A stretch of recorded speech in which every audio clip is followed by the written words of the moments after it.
ತನ್ನ ತಂದೆ ಇಂಥ ಕೆಲಸ ಮಾಡುತ್ತಾರೆ ಎಂದು ಯಾವ ಹೆಣ್ಣುಮಗಳು ಕನಸಿನಲ್ಲಿಯೂ ಕೂಡ ಊಹಿಸಿರುವುದಿಲ್ಲ. ಒಂದು ಸುಂದರವಾದ ಹುಡುಗಿ ಮನೆಯಲ್ಲಿ ಒಬ್ಬಳೇ ಇದ್ದಳು. ಆಗ ಇದ್ದಕ್ಕಿದ್ದಂತೆ ಡೋರ್ ಬೆಲ್ ಶಬ್ದವಾಯಿತು. ಆ ಹುಡುಗಿ ಬಾಗಿಲು ತೆರೆದು ನೋಡಿದರೆ ಎದುರಿಗೆ ಅವರಪ್ಪ. ಅವರನ್ನು ನೋಡಿದ ತಕ್ಷಣ ಅವಳಿಗೆ ತುಂಬಾ ಸಂತೋಷವಾಯಿತು. ಆದರೆ ಆ ಸಂತೋಷಕ್ಕಿಂತ ಹೆಚ್ಚು ಭಯ ಅವಳ ಕಣ್ಣುಗಳಲ್ಲಿ ಕಂಡಿತ್ತು. ತನ್ನ ಮಗಳ ಮುಖದಲ್ಲಿ ಆ ಭಯವನ್ನು ಗಮನಿಸಿದ ತಂದೆ, ಏನೂ ಭಯಪಡಬೇಡಮ್ಮ, ನೀನೂ ಅಳಿಯ ಸಂತೋಷವಾಗಿದ್ದರೆ ನನಗೆ ಬೇರೆ ಏನೂ ಬೇಕಾಗಿಲ್ಲ. ಅದಕ್ಕೆ ನಿನ್ನನ್ನು ನೋಡಬೇಕೆಂದು ಅನಿಸಿ ಬಂದೆ ಎಂದು ಹೇಳಿ ಒಳಗೆ ಹೋದರು. ಆಗಲೇ ರಾತ್ರಿಯಾಗಿತ್ತು. ಅಷ್ಟು ದೂರದಿಂದ ಬಂದ ತಂದೆಗೆ ಊಟ ಹಾಕುವ ಪರಿಸ್ಥಿತಿಯಲ್ಲಿ ಆ ಹೆಣ್ಣು ಮಗಳಿರಲಿಲ್ಲ. ಮನೆಯಲ್ಲಿ ಅಡುಗೆ ಮಾಡಲು ಯಾವುದೇ ಸಾಮಗ್ರಿಗಳಿರಲಿಲ್ಲ.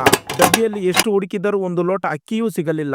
ತನ್ನ ಮಗಳು ಟೆನ್ಷನ್ ಆಗುತ್ತಿರುವುದನ್ನು ಗಮನಿಸಿದ ತಂದೆ ಏನೋ ಕೆಲಸ ಇರುವಂತೆ ಅಡುಗೆ ಮನೆಗೆ ಹೋದರು. ಅಲ್ಲಿ ಡಬ್ಬಿಗಳನ್ನು ತೆಗೆದು ನೋಡಿದಾಗ ತಂದೆಗೆ ಕಣ್ಣಲ್ಲಿ ನೀರು ತುಂಬಿಕೊಂಡಿತ್ತು. ಚಿಕ್ಕಂದಿನಿಂದ ಬಹಳ ಪ್ರೀತಿಯಿಂದ ಬೆಳೆಸಿ ಎಷ್ಟೇ ಖರ್ಚಾದರೂ ಮಗಳು ಕೇಳಿದ್ದನ್ನು ಇಲ್ಲ ಎನ್ನದೆ ಕೊಡಿಸಿ ಪ್ರಾಣಕ್ಕಿಂತ ಹೆಚ್ಚಾಗಿ ನೋಡಿಕೊಂಡಿದ್ದ ತನ್ನ ತಂದೆ ತಾಯಿಯನ್ನು ಬಿಟ್ಟು 6 ತಿಂಗಳ ಹಿಂದೆ ಪರಿಚಯವಾದ ಹುಡುಗನೊಂದಿಗೆ ಹೋಗಿದ್ದ ತನ್ನ ಮಗಳು ಇಂತಹ ಕಷ್ಟಗಳನ್ನು ಅನುಭವಿಸುತ್ತಾಳೆ ಎಂದು ಅವರು ಕನಸಿನಲ್ಲಿಯೂ ಊಹಿಸಿರಲಿಲ್ಲ.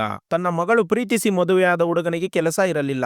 ಯಾವುದೋ ಬಿಸ್ನೆಸ್ ಮಾಡುತ್ತೇನೆ ಎಂದು ಟೈಮ್ ಪಾಸ್ ಮಾಡುತ್ತಿದ್ದಾನೆ. ತನ್ನ ಮಗಳೇ ಹೊರಗೆ ಎಲ್ಲೋ ಕೆಲಸ ಮಾಡಿ ಸಂಸಾರವನ್ನು ನೋಡಿಕೊಳ್ಳುತ್ತಿದ್ದಾಳೆ ಎಂದು ಅವರಿಗೆ ತಿಳಿಯಿತು. ಈಗಲೇ ಬರುತ್ತೇನೆ ಎಂದು ಹೇಳಿ ಆ ನೋವನ್ನು ತಡೆದುಕೊಳ್ಳಲಾರದೆ ಹೊರಗೆ ಹೋಗಿಬಿಟ್ಟರು. ಏನು ಹೇಳಬೇಕೆಂದು ತಿಳಿಯದೆ ಆ ಮಗಳು ದುಃಖದಿಂದ ಕುಳಿತಿದ್ದಳು. ಸ್ವಲ್ಪ ಸಮಯದ ನಂತರ ಅವರಪ್ಪ ಆಟೋದಲ್ಲಿ ಮನೆಗೆ ಬಂದರು. ಅವರೊಂದಿಗೆ 4 ತಿಂಗಳಿಗೆ ಬೇಕಾದ ಸಾಮಗ್ರಿಗಳನ್ನು ತಂದರು. ಅಕ್ಕಿ, ಬೇಳೆ, ತರಕಾರಿಗಳು, ಹೀಗೆ ಅಡಿಗೆ ಮಾಡಲು ಬೇಕಾದ ಎಲ್ಲವೂ ಇದ್ದವು. ಅದು ನೋಡಿದ ಮಗಳು ಒಂದು ಮಾತನ್ನೂ ಮಾತನಾಡಲಾಗದೆ ಸುಮ್ಮನೆ ತಲೆ ತಗ್ಗಿಸಿ ಅಳಲು ಶುರು ಮಾಡಿದಳು. ಆಗ ಅವರಪ್ಪ, ಸಮಾಧಾನ ಮಾಡಿಕೋ ತಾಯಿ, ತಾಳ್ಮೆಯಿಂದ ಇರು, ನಿನಗೆ ಒಳ್ಳೆಯ ದಿನಗಳು ಬರುತ್ತವೆ ಎಂದು ಹೇಳಿ ದುಃಖದಿಂದ ಮನೆಗೆ ಹೊರಟು ಹೋದರು.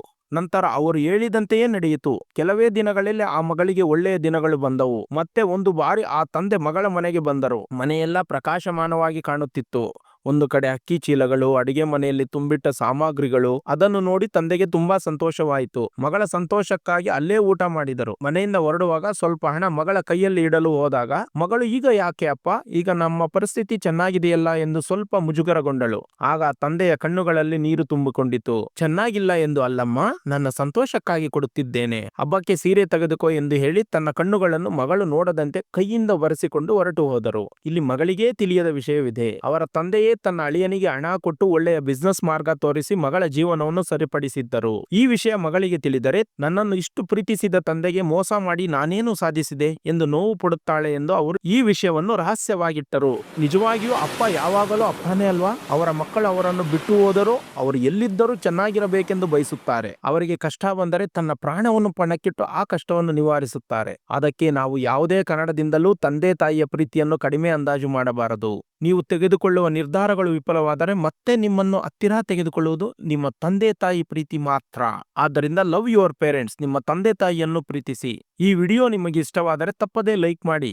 ಈ ಕತೆ ಕೇಳಿದ ನಂತರ ನಿಮ್ಮ ಮನೆಯವರ ನೆನಪಾದರೆ ಲವ್ ಯು ಪೇರೆಂಟ್ಸ್ ಎಂದು ಕಾಮೆಂಟ್ ಮಾಡಿ. ಇಂತಹ ಇನ್ನಷ್ಟು ವಿಡಿಯೋಗಳಿಗಾಗಿ ನಮ್ಮ ಚಾನಲ್ ಅನ್ನು ಫಾಲೋ ಮಾಡಲು ಮರೆಯಬೇಡಿ. ನಾನು ನಿಮ್ಮ Sudhakar, signing off, team Vinay TV.